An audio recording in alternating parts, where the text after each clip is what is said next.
Have you ever wondered if someone in your house was hiding something so big, so impossible, that your mind refused to see it? That was the question that began to haunt me in the quiet hours of the night, long after the house had fallen silent. For as long as I could remember, my mother had one unwavering rule. The attic was off limits. No explanations, no stories, no exceptions. The door was always locked, the key kept out of reach, and the space above us was spoken of only in hushed warnings. I accepted it then as just another household rule, like not touching the stove or staying away from the basement. A dusty, dangerous place that was best forgotten. The house we lived in was old, creaking with every gust of wind, its wood settling in uneasy murmurs. I grew up thinking the attic was nothing more than an empty storage room filled with forgotten relics. But over time, strange things began to unravel the calm my mind tried to maintain. It started with footsteps, soft, deliberate, pacing above my room when the house was supposed to be asleep. I would lie still, heart pounding, listening to the slow, steady rhythm that echoed through the floorboards. At first, I told myself it was just the house settling or maybe a trick of my imagination. But the sounds wouldn't stop. Then the small disappearances started. Plates from the kitchen vanished without a trace. Food I had just seen stored in the pantry would be gone the next day. Objects shifted places or appeared in odd spots, as though someone was moving through the house with purpose but without explanation. When I asked my mother, her answers were always the same, soft, trembling, and full of fear. "Don't go up there. Please, just don't." Her eyes would dart away, her voice barely above a whisper. It wasn't just a rule anymore. It was a plea. Something darker was lurking behind those words. At times, I wondered if she was losing her memory or slipping into confusion. She started forgetting simple things, repeating herself, and sometimes staring off into nothingness as if seeing something I couldn't. The house, once a place of safety, began to feel like a cage filled with secrets. I tried to push the fear down, convincing myself it was all in my head, that the attic was just a dusty room with nothing to hide. But the footsteps, the vanished items, and her desperate warnings told a different story. And then came the night that changed everything. I was lying awake when I heard the faint creak of the attic door sliding open on its own. A cold shiver ran through me as I stared at the ceiling, the darkness suddenly feeling alive. I knew then that I wasn't imagining things. Something or someone was up there, and it wasn't my mother I should be afraid of. The truth was waiting for me above, in the shadows where the light never reached. What I found would shatter everything I thought I knew about my family, my home, and myself. Before we dive deeper, take a moment to settle in. What's coming next isn't just another piece of the puzzle. It's the turning point where everything shifts, and you'll start to see the house, the past, and my place in it from an entirely new angle. Trust me, you'll want to stay with me through every twist and turn because the shadows above aren't done revealing their secrets. As the layers peel back, you might find yourself questioning what's real and what's just a story we tell ourselves to feel safe. So, keep your eyes open and your mind ready. There's more beneath the surface than you'd ever expect. From the earliest years I can remember, the attic was a place shrouded in whispers and warnings. My mother's voice was always firm when she said, "That space is dangerous. It's dusty, full of old things you don't need, and probably infested with who knows what." I never questioned her. As a child, her words were law. The attic wasn't just off limits. It was a realm of invisible threats. "Stay away," she'd say, eyes narrowing just enough to make me feel the weight of her concern. I imagined swarms of spiders, crumbling beams, and shadows that moved when I blinked. The caution she exuded made the stories I spun in my mind feel real, so I stayed clear.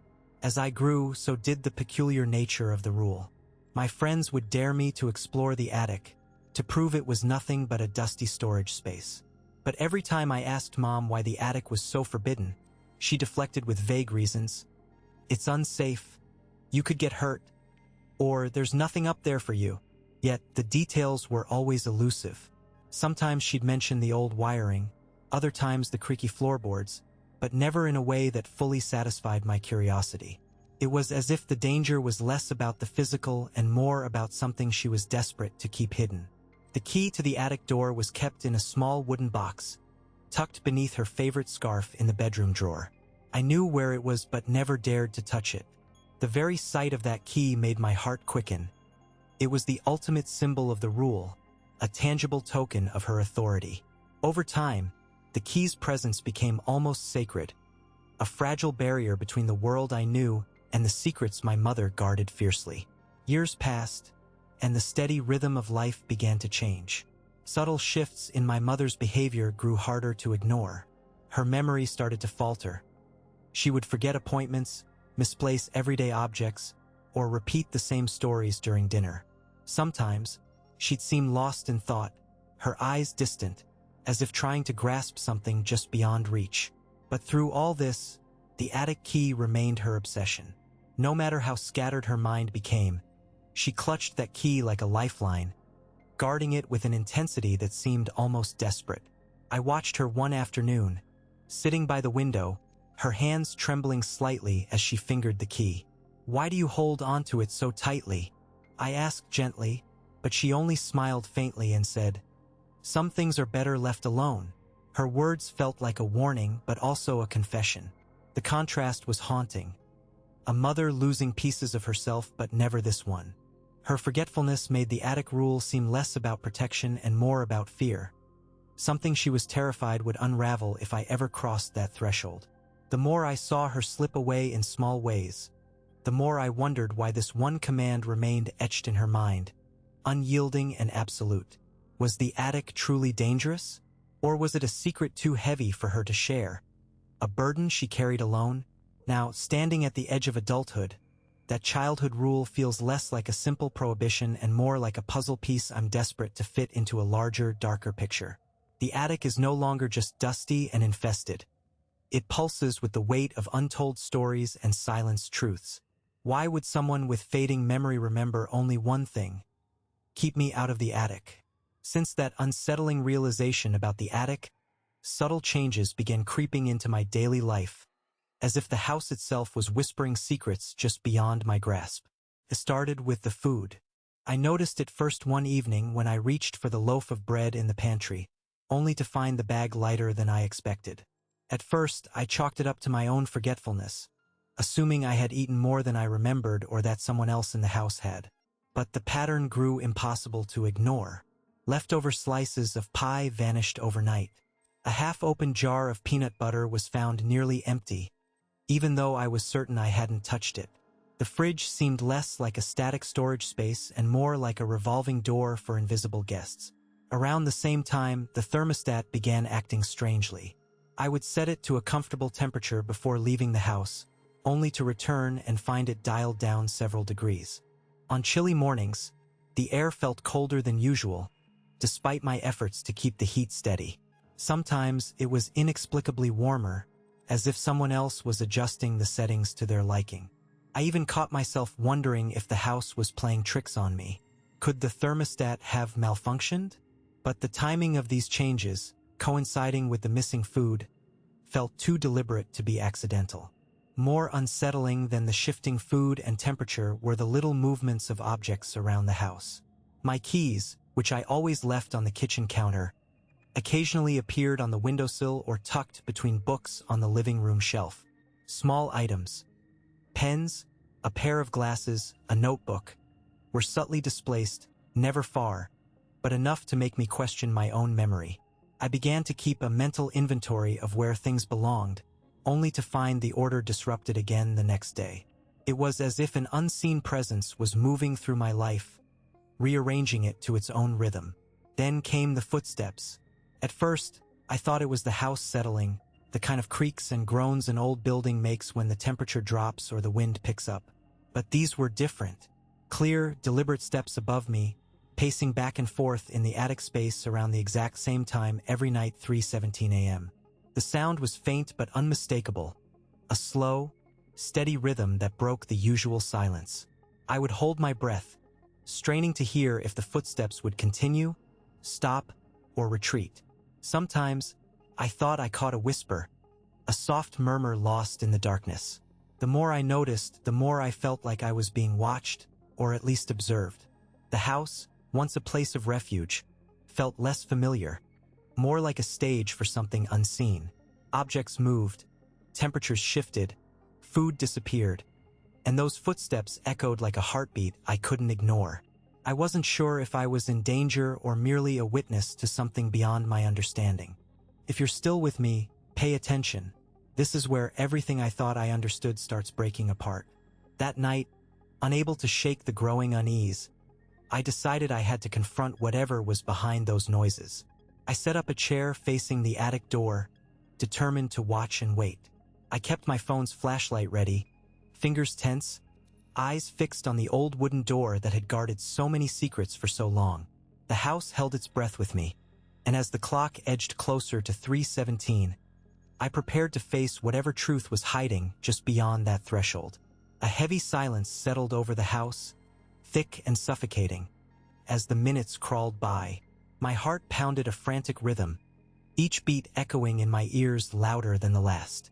The faint creaks and groans of the aging home faded into the background, replaced by the tense stillness of anticipation.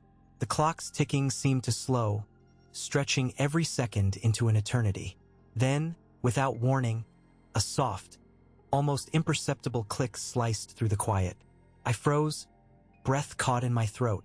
The attic door, solid, stubborn, and long silent, had shifted. Just a fraction, enough to catch the dim glow of my phone's flashlight. No breeze stirred the stale air. The night was still, sealed in a heavy blanket of darkness and mystery. My mother, deep in sleep down the hall, could not have opened it. That much I knew. The click was deliberate, purposeful, and it sent a shiver racing down my spine. The faintest movement of the latch echoed in the cold air, as if the door was exhaling after a long slumber. My hand, trembling uncontrollably, reached toward the door. Each step forward felt like wading through thick fog, the floorboards creaking beneath me as I closed the distance.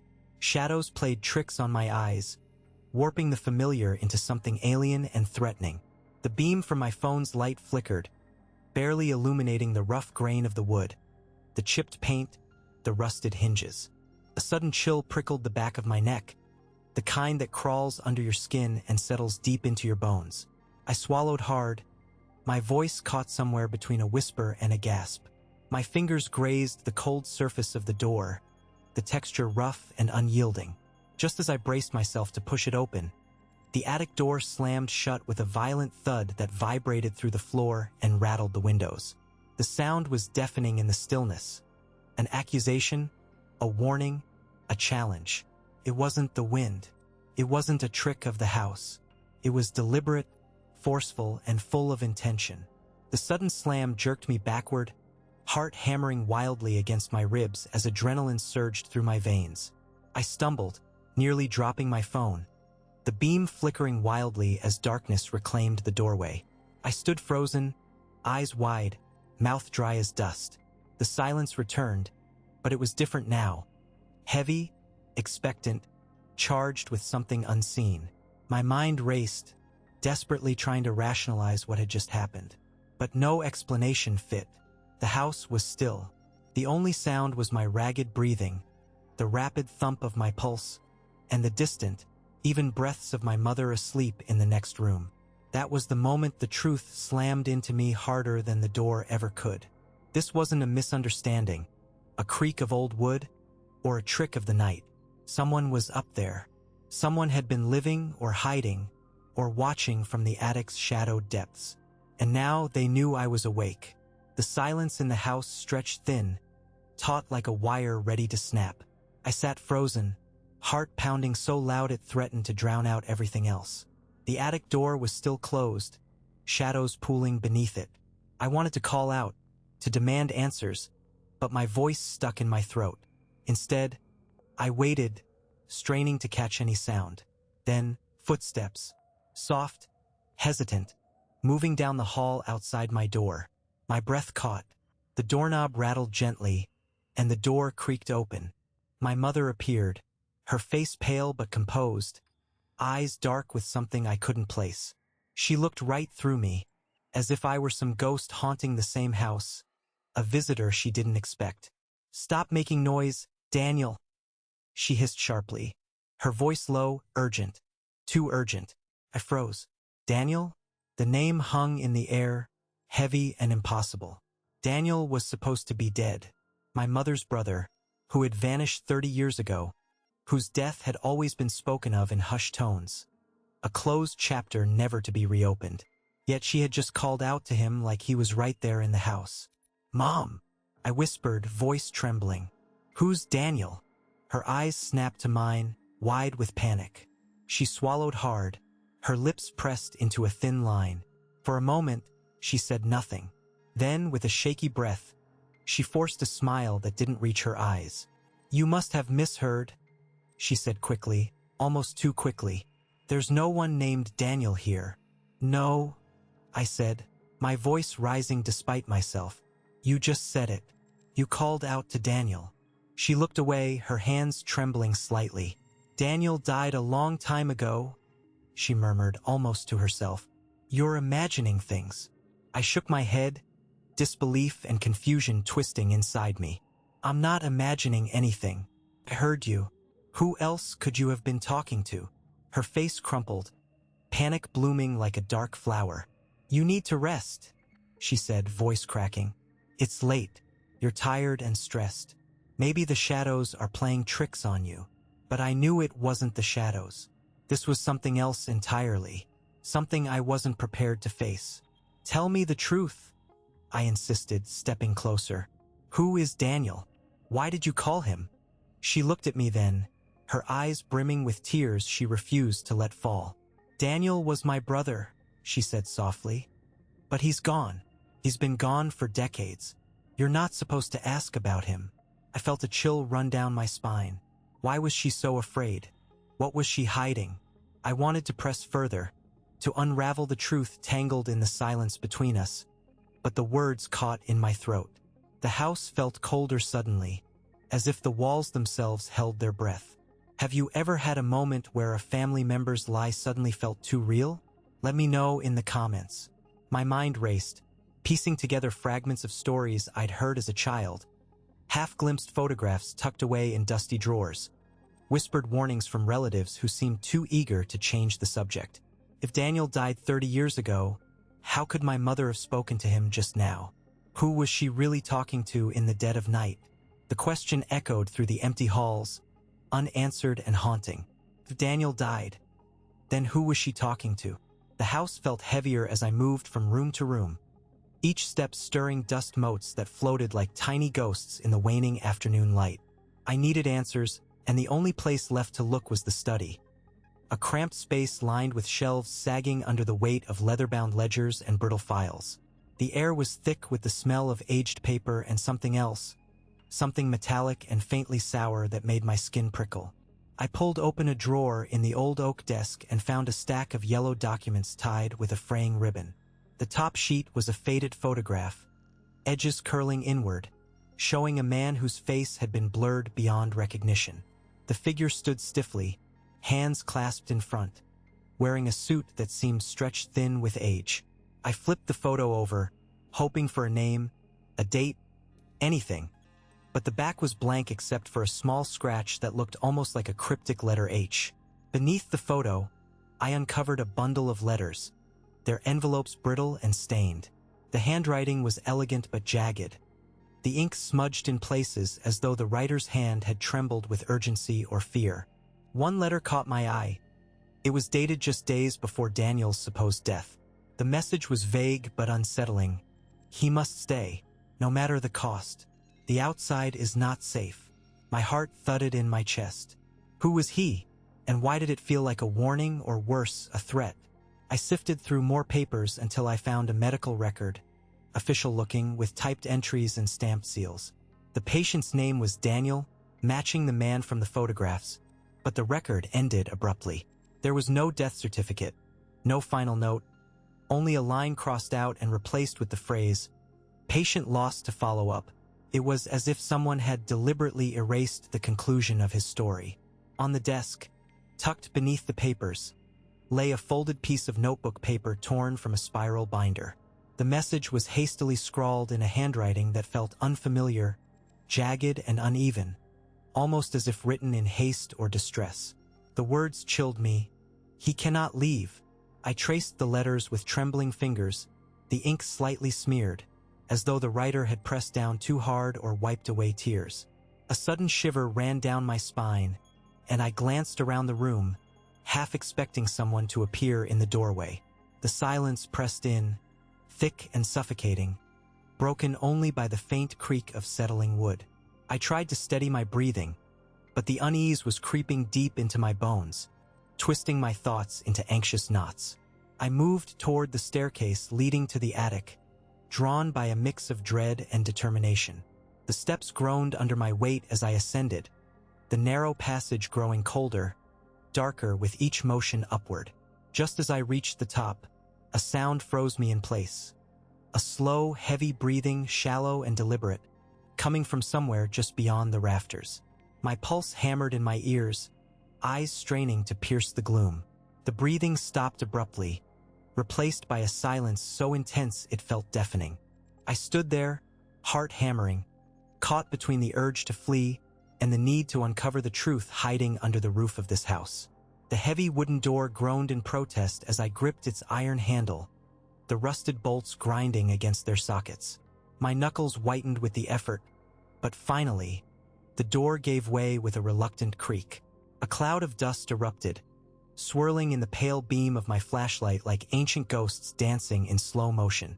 The air hit me thick, stale, and tinged with the sharp, sour bite of old decay. It clung to my skin, heavy and suffocating, wrapping the cramped attic in a tangible silence that seemed to absorb every breath I took. I stepped cautiously inside, the floorboards creaking beneath my weight, each groan echoing a warning I couldn't afford to heed. The flashlight's beam swept across the cluttered space, revealing forgotten relics draped in moth-eaten blankets, their faded colors nearly swallowed by years of neglect. Piles of old, half-eaten food lay abandoned. Crumbled bread, brittle apple cores, and a cracked jar of something sticky and dark, now hardened and cracked like petrified amber. The faint scent of rot mingled with the musty air, pressing in on me from every corner. Shadows stretched long and distorted, folding into the attic's corners like waiting hands. I swallowed hard, muscles taut, every nerve screaming to turn and run. Yet, I forced myself to move deeper, the beam trembling slightly as my fingers tightened around it. The silence was heavy, but beneath it, I caught it again. The faintest rustle, a whisper of movement from the farthest edge of the attic. Then, slowly, impossibly, a figure emerged from the gloom. Thin as a wisp, a fragile skeleton draped in tattered clothing that seemed torn from another era. His clothes hung loosely on his frame, faded and stained, as if time itself had bled away their colors. His skin was pale, almost translucent, stretched taut over jagged bones like fragile parchment. He moved with a deliberate slowness, rising from the shadows, his hollow eyes locking onto me with a piercing, unnatural clarity. The hair on the back of my neck prickled as the figure's lips parted, voice cracking and dry as brittle leaves. "Tommy?" he whispered, a name only my childhood knew. A name buried deep beneath layers of forgotten memories. The sound hit me like a fist.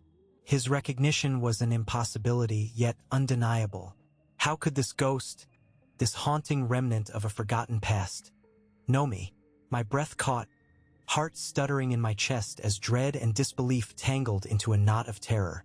I took a step backward, the floor creaking beneath me, the attic suddenly feeling impossibly small, like the walls themselves were closing in. My instincts screamed to flee, to escape the ghostly grip of a man who should have been nothing but dust and shadow.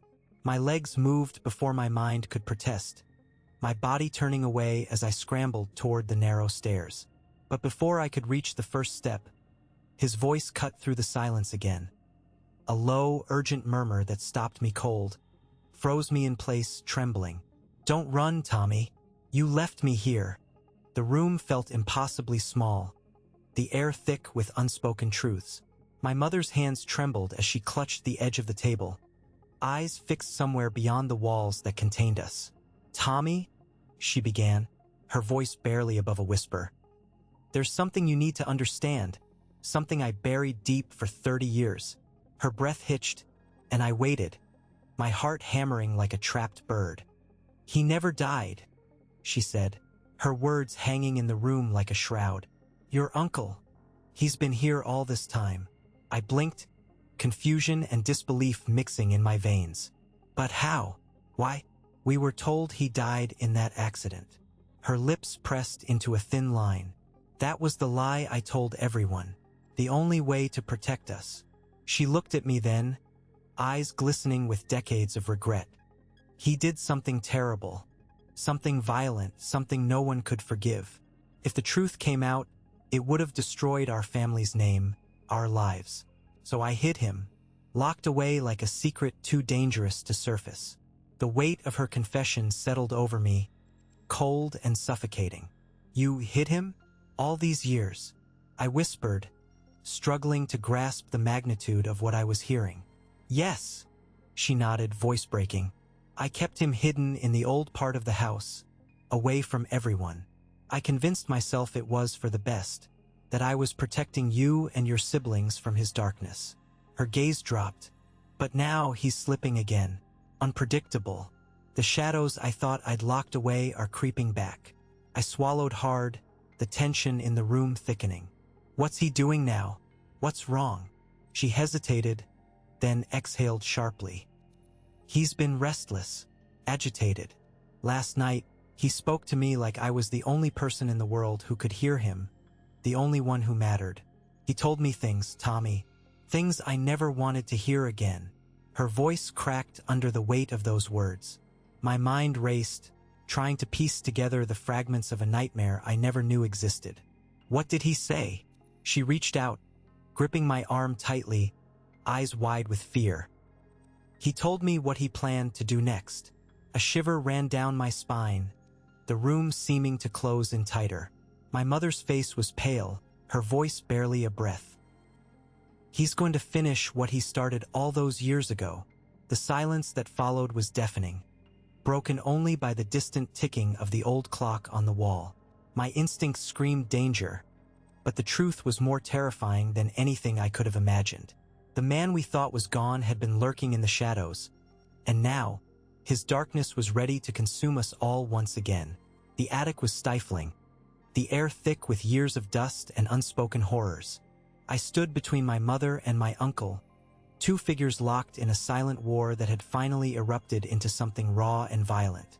My mother's eyes were wide, tears threatening to spill, while my uncle's hands trembled at his sides, his gaze darting toward the attic door as if it held the promise of escape, or perhaps doom. You don't understand. My mother's voice cracked, desperation bleeding into every word. He's not himself. He's been trapped here, locked away for so long, and now, after all these years, it's like the darkness inside him is waking up. You have to help me. Please, you have to stop him from leaving. My uncle's breath hitched, his body stiffening. I won't stay here anymore, he muttered, voice low but fierce. I won't be a prisoner to ghosts and lies. His eyes flicked toward me, wild and unhinged. You don't know what you're protecting. I felt my heart pound, the room shrinking around us. Stop talking in riddles, I snapped, trying to keep my voice steady. What have you done? What are you planning? He took a step back, then suddenly lunged toward the creaky attic door. The old wood groaned under his weight, the handle cold and unyielding in his grasp. I won't be the monster you say I am, he hissed. I'm just trying to break free. Stop! My mother's voice rose into a scream. She lunged forward, grabbing his arm with a grip that was fierce despite her frailty. Please, help me hold him. If he gets out, if he leaves this room, we don't know what he'll do. I hesitated, caught between the raw fear in my mother's eyes and the desperate, haunted look in my uncle's. His body was tense, ready to bolt, to tear through the house and whatever lay beyond.